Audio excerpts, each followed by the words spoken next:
નમસ્કાર દર્શક મિત્રો, પોલીસ ફોકસ ન્યૂઝ ચેનલમાં આપનું હાર્દિક સ્વાગત છે। હવે એક નજર આજના મુખ્ય સમાચાર પર।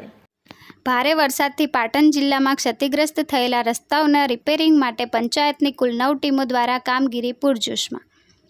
જિલ્લાના તમામ તાલુકાના રસ્તાઓ પર પેચવર્કની કામગીરી પ્રગતિમાં। પાટણ જિલ્લાના પંચાયત વિભાગ હસ્તકના રસ્તાઓ પર ભારે વરસાદના કારણે રસ્તાની સપાટીને નુકસાન થયું હતું। તેથી રસ્તાઓ પર પડેલ ખાડાઓને લીધે રાહદારીઓને મુશ્કેલી ના પડે અને લોકોને હેરાનગતિ ના ભોગવવી પડે તે માટે પંચાયત વિભાગ પાટણ દ્વારા હાલમાં જિલ્લાના 9 તાલુકામાં 9 ટીમો કાર્યરત કરી દેવામાં આવી છે। આ તમામ ટીમો હાલમાં યુદ્ધના ધોરણે રસ્તાઓના રિપેરિંગની કામગીરી કરી રહી છે।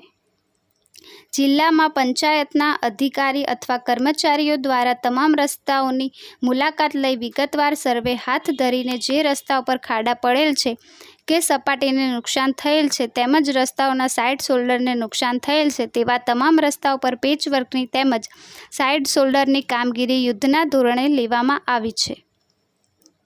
જેમાં કુલ 2486.344 કિમી લંબાઈ પૈકી 9 તાલુકામાં કુલ 35,320 કિમી લંબાઈના મરામત કામની જરૂરિયાત હોય તમામ તાલુકાના રસ્તાઓ પર હાલના યુદ્ધના ધોરણે પેચવર્કની કામગીરી પ્રગતિમાં છે, જે કામગીરી ટૂંક સમયમાં પૂર્ણ કરવામાં આવશે।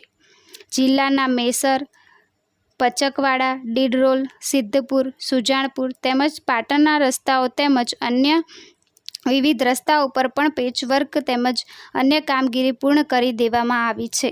રિપોર્ટર રાજુ જોશી, પાટણ। મિત્રો, આવા જ અવનવા સમાચાર જાણવા માટે અમારી ચેનલને લાઈક કરો, સબસ્ક્રાઇબ કરો અને બેલ આઇકોન પર પ્રેસ કરો, જેથી અમારી ન્યૂઝની બધી જ અપડેટ આપને મળતી રહે।